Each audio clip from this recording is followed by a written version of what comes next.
Let's give an energetic and warm welcome to the one and only Neha Agrawal.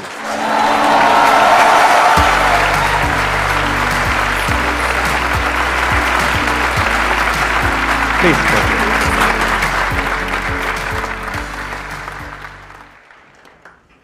ये India की one of the top content creators है as far as teaching mathematics is concern. और मैंने इनका देखा, सिर्फ आप पढ़ाती नहीं है, साथ साथ में अपनी कुछ आप एंटरटेनिंग वीडियोस भी बनाती हैं, व्लॉग्स भी बनाती हैं।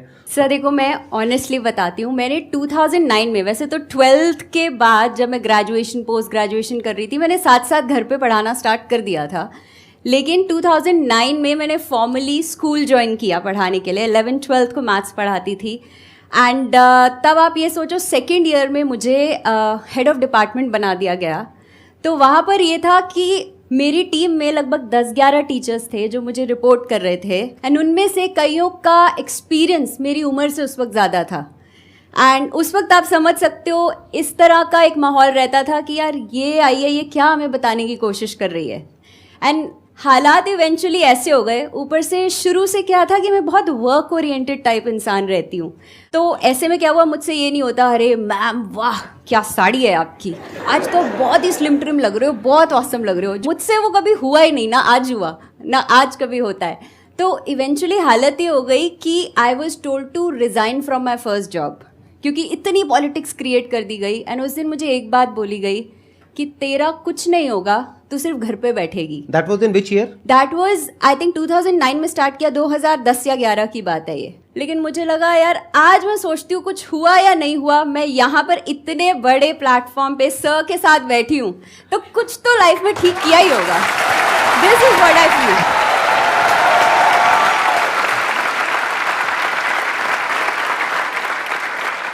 मेरा इंटरेस्ट आ रहा है आपकी जर्नी में। जब आपकी जॉब चली गई जी, फिर उसके बाद में आपने क्या किया?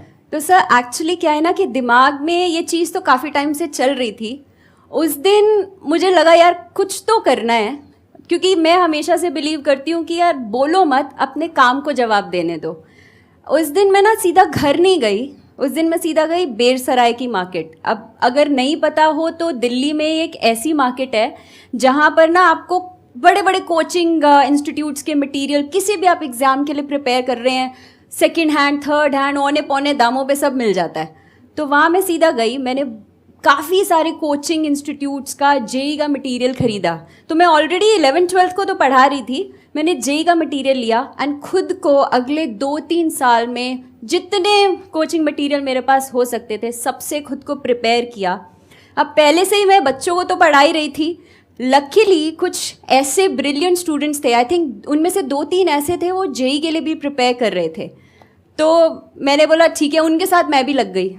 जब रिज़ल्ट आया, they got excellent results, excellent ranks and वहाँ से मुझे कॉन्फिडेंस आ गया कि अब मुड़ के नहीं देखना। उसके बाद बस मैंने डिसाइड किया अब आगे ही आगे बढ़ना है एंड इसको और एक्सप्लोर करना है। क्लैरिटी आ गई है एंड आज मैं सोचती हूँ अगर मेरे साथ वो चीज़ ना हुई होती, मुझे एक तरीके से वो लात ना पड़ी होती, तो सोच तो बहुत टाइम से रही थी, उस मार्केट से बहुत बार निकलती थी सामने से, लेकिन शायद एक करने की हिम्मत मुझे उस दिन मिली।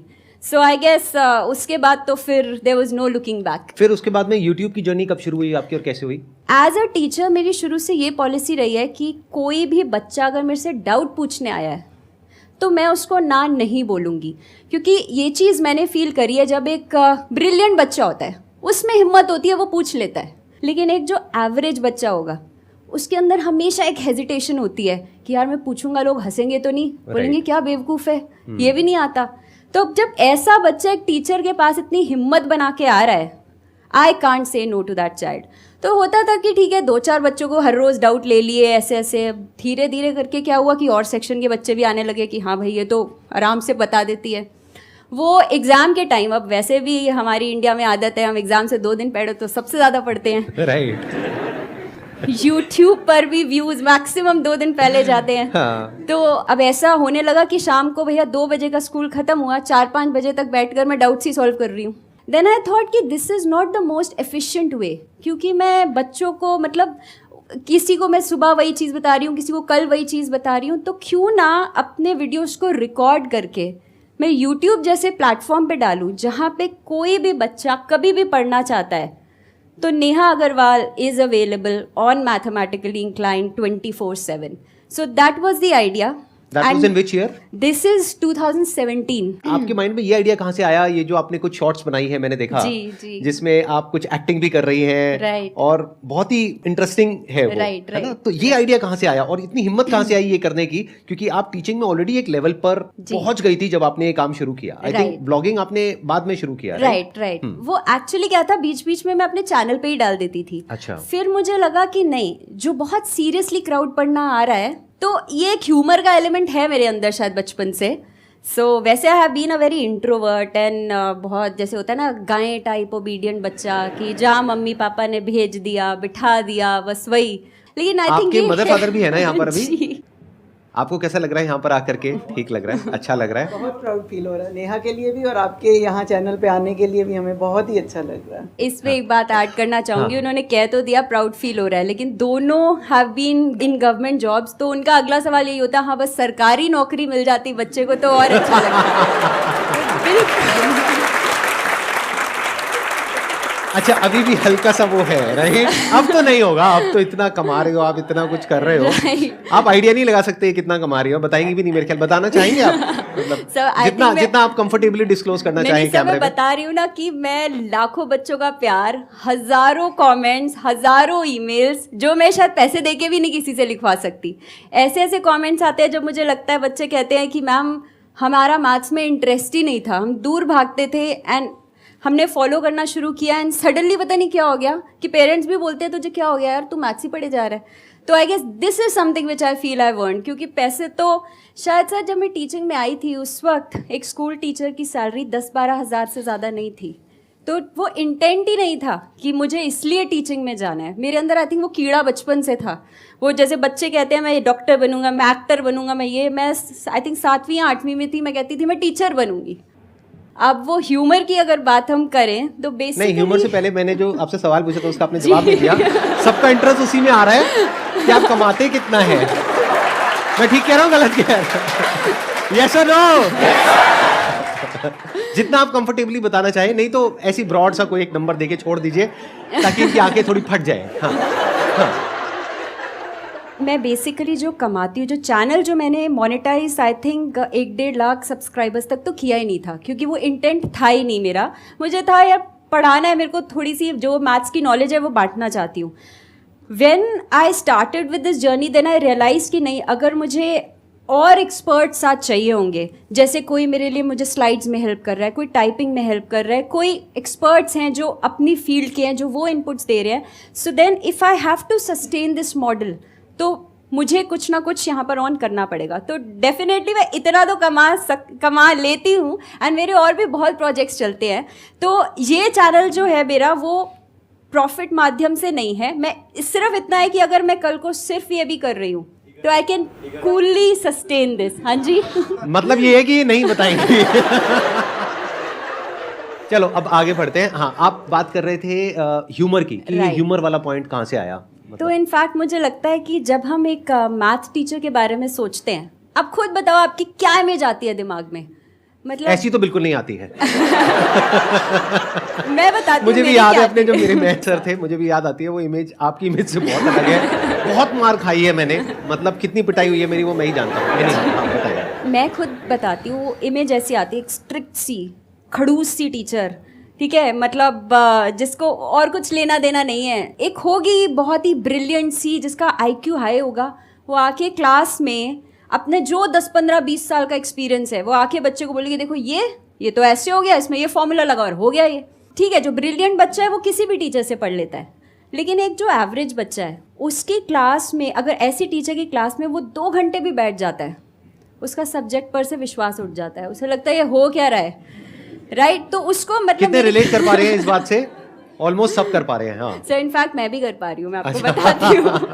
अच्छा, आपके साथ भी कुछ ऐसा ही हुआ था? बिल्कुल. तभी लगता है आपके अंदर ये जज्बा पैदा हुआ होगा कि डर था सर, हाँ, जो इस तरह से बाहर आया कि जो मेरे साथ हुआ मैं किसी और के साथ नहीं होने दूंगी. मैं ये प्रण देती हूँ.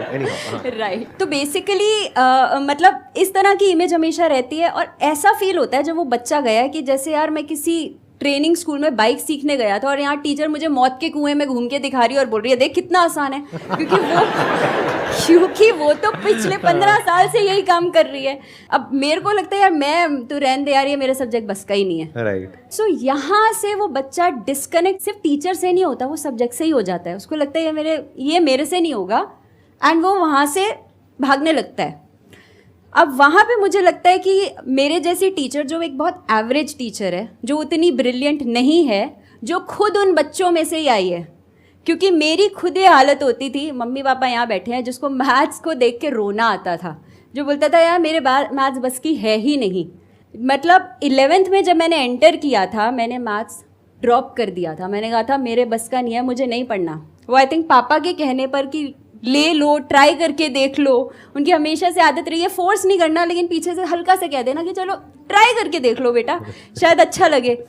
तो वो उस वक्त इसी तरह से लिया था। तो आई गेस मुझे लगता है कि मैथ्स वैसे ही इतना भारी भरकम, बच्चे वैसे ही बोझ के तले दबे हुए हैं। आप देखो 11th में आते हैं तो वैसे ही वो वॉल्यूम में और टफनेस में एक 10x हो जाता है। उसके ऊपर मैं भी आकर ऐसा चेहरा बना के और शुरू हो जाऊँ कि अब ये पढ़ना है, तो मेरे ख्याल से मैं खुद भी नहीं बैठ सकती ऐसी क्लास में।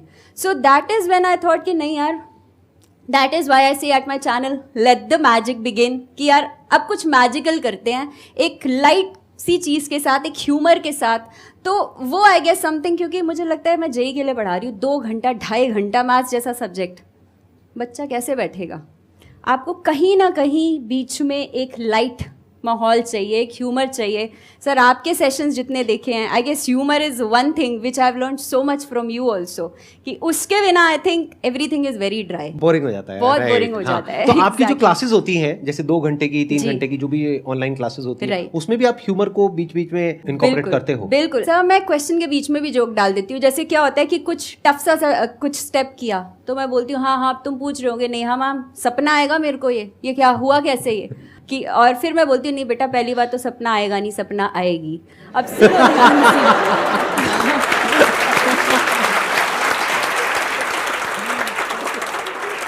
जैसे मैं, अगर आप ट्रिग्नोमेट्री पढ़ लो या कुछ भी ना, मैं हमेशा उसके साथ एक जिंगल, अब याद करना एक बड़ा सा फॉर्मूला, तो क्या करोगे? तो मैंने बीच बीच में मैं रैप बना देती हूँ। अच्छा, जैसे कि कुछ करके दिखाएंगे? हाँ कैसे? जैसे हाँ नहीं मेरे को इंटरेस्ट आ रहा है, मतलब ये तो नई बात है मेरे लिए बहुत। जैसे मैंने उनको बताना है sine of any integral multiple of pi is 0। बहुत बोरिंग है, बहुत बोरिंग साउंड किया, आधों को समझ भी नहीं आया।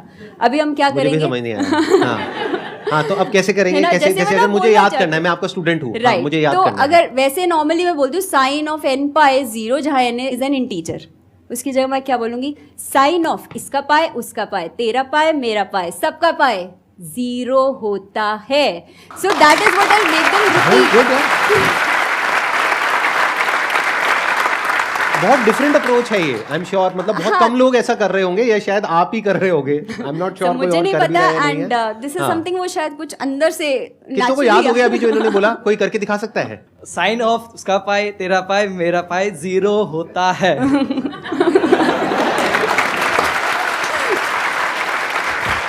साइन ऑफ इसका पाए उसका पाए तेरा पाए मेरा पाए 0 होता है। That's it. अच्छा, मतलब सबका पाए 0 ही होता है? क्योंकि इज इट अ फैक्ट या फिर ये? नहीं सर सच में, और बस इंटीजर होना चाहिए। फिर मैं बोल देती हूँ बस इंटीग्रल मल्टीपल होना चाहिए। अच्छा, अगर इंटीजर होता है जी, तो साइन ऑफ पाए कुछ भी हो, कैसा भी हो, 4 पाए 5 पाए माइनस पाए कुछ भी 0 ही होता है। ये पाए वो पाए 0 होता है। मेरे को आज तो मैंने एक चीज तो सीखी है। बहुत सारी ऐसी एक्चुअली मैंने जैसे बनाई थी कि अब कॉस का इंटीग्रल मल्टीपल ऑफ जो पाए आता है, अब क्या है बच्चे कंफ्यूज हो जाते हैं 1 कब आएगा -1 कब आएगा। तो मैं उनको बोलती हूँ चलो आ जाओ मेरे साथ, एक मंत्र पढ़ते हैं हम लोग, क्या? इवन पॉजिटिव और नेगेटिव, इवन पॉजिटिव और नेगेटिव। मतलब अगर वो इवन मल्टीपल ऑफ पाए है वो आपको +1 देगा, और मल्टीपल ऑफ पाए है तो -1 देगा। दैट्स इट, खत्म।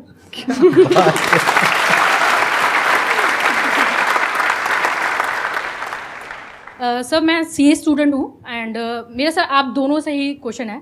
जैसे नॉर्मली सेल्फ डाउट जो होता है स्टूडेंट में, सबसे बड़ी चीज़ जो होती है सेल्फ डाउट होता है, और एक ये ऐसी चीज़ है कि अगर आप एक दीमक की तरह जिसको अंदर से खोखला करता जाएगा, तो ये सेल्फ डाउट कैसे इस चीज़ को ओवरकम करें हम लोग? आजकल एक्चुअली क्या होता है ना कि हमारा थोड़ा सा इस तरह का माहौल है कि अब आप टीवी पे चाहे एड्स देख लो कि भैया ग्लो मिलेगा इंस्टेंटली, हाइट बड़ी कर लो इंस्टेंटली इसे पी के, राइट? तो कुछ भी हमको इमीडिएटली नहीं मिलता। जैसे अब आप जब सेल्फ डाउट की बात कर रहे हो, आप जब तक कोई चीज़ ट्राई नहीं करोगे, उसमें फेल नहीं होगे, आप एक्चुअली फेल नहीं होते, सिर्फ वो एक इवेंट फेल होता है। आप सिर्फ तब हारते हो जब आप सोच लेते हो कि यार ये मेरे बस का नहीं है। आप हारते हो, आप गिरते हो, आप उठते हो, एंड तब धीरे धीरे करके आप आगे बढ़ते हो।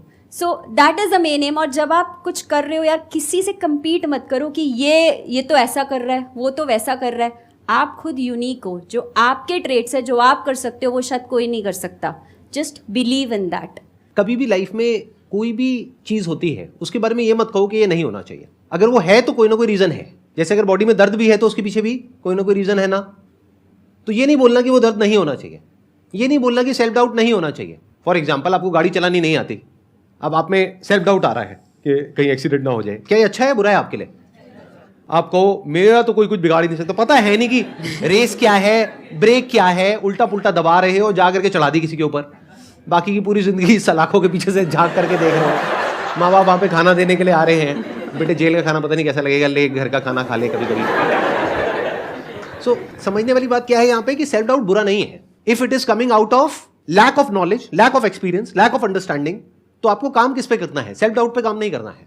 It's an effect, not a cause. Cause को समझो। कॉज क्या है? कॉज है कि आपकी नॉलेज, आपका एक्सपीरियंस, आपकी स्किल जैसे जैसे इंप्रूव होती जाएगी, सेल्फ डाउट अपने आप ही खत्म होता चला जाएगा। I hope you got the answer.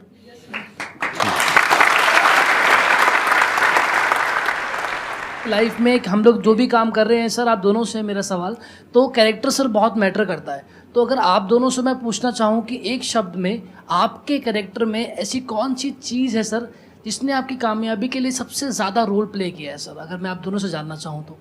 I would से एक नेवर से डाई एटीट्यूड, कि आप जितने भी बड़े हो, जितने भी छोटे हो, आपके अंदर एक सीखने की इच्छा हर वक्त। क्योंकि आप एक स्पेसिफिक जगह पे पहुंच जाते हो, फिर आपको लगता है बस ठीक है यार, जो मैं बोल रही हूँ वो परम सत्य है, मुझे आगे कुछ करने की ज़रूरत ही नहीं है। That is where the problem starts. So एक तो ये मुझसे होगा अगर मैंने ठान लिया है तो, और पर ये नहीं कि भैया सिर्फ जोश में है, फिर I have to work for it. I would not say one, I would say two. एक तो वो नेवर से डाई एटीट्यूड, और ये कि I have to keep learning in life. अगर आप मेरे से पूछोगे कि मेरे लिए कैरेक्टर का मतलब क्या है एक वर्ड के अंदर अंदर, तो वो है आपकी नीयत। जिसकी नीयत साफ होगी, वो जैसा अंदर से है वैसा ही बाहर से है, जैसा कैमरे के पीछे है वैसे ही कैमरे के आगे है।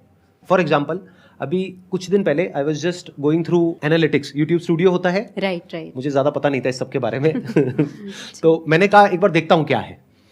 तो मेरी मंथली जो व्यूज़ आ रहे हैं चैनल के ऊपर, टोटल जो नंबर ऑफ व्यूज़ होते हैं वो है करीब 7 करोड़। तो आपको आइडिया लग गया होगा कि अगर उसको हम कैलकुलेट करते हैं तो हाँ। और एवरेज जो मेरी ड्यूरेशन है वीडियोस की वो है 20 से 25 मिनट। My God. तो उसमें मल्टीपल ऐड चल सकती हैं। बिल्कुल। तो देख करके मेरे अंदर लालच आया। मैं झूठ क्यों कहूं कि नहीं आया, आया लालच। उसको आप सीधी सी कैलकुलेशन करोगे तो महीने का बनता है 1-1.5 करोड़ रुपए। इतना मैं अपने धंधे से भी नहीं कमा रहा हूं समझ रहे हो? मुझे क्या करना है, वो जो मोनेटाइजेशन मैंने पीछे से ऑफ कर रखी है उसको जा करके ऑन करना है, पैसा आना शुरू बैंक में। अभी आप सर इंटेंशन की बात कर रहे थे काफ़ी टाइम से, तो मैं वही जानना चाह रहा था कि आपका सर एग्जैक्टली एक्चुअली में आपका इंटेंशन क्या है सर इस सब के पीछे? मेरी नीयत क्या है कि मेरे पास में 2 ऑप्शन है आज। एक ये कि मैं एक इंसान के फायदे के बारे में सोचूं। वो एक इंसान कौन है? मैं हूं। तो मेरा फायदा किसमें है? उस बटन को ऑन करने में, जो 1 घंटे का काम है। 500 वीडियोस पे ऑन हो जाएगा, खट खट खट खट खट खट, और नोटों की बारिश शुरू। इसमें किसका फायदा हुआ? एक का। अगर मैं ऐड ऑन नहीं करता हूं तो उसमें कितनों का फायदा हुआ? 7 करोड़ व्यूज हो रहे हैं। हर वीडियो पे अगर मल्टीपल टाइम्स ऐड चलती और 1 मिनट भी वेस्ट होता एक वीडियो में, क्योंकि ऑन एन एवरेज मेरी ड्यूरेशन क्या है एक वीडियो की? 20 से 25 मिनट। तो मान लेते हैं उसमें 1 मिनट ऐड में चला जाता है, तो क्या 7 करोड़ मिनट का टाइम खराब नहीं हो गया? और लोगों का time is equal to money. सोचो मैं क्या कह रहा हूं, अगर समझ पा रहे हो तो इसको बोलते हैं नियत, कि आपको ये देखना है कि एक का फायदा है या सबका फायदा है।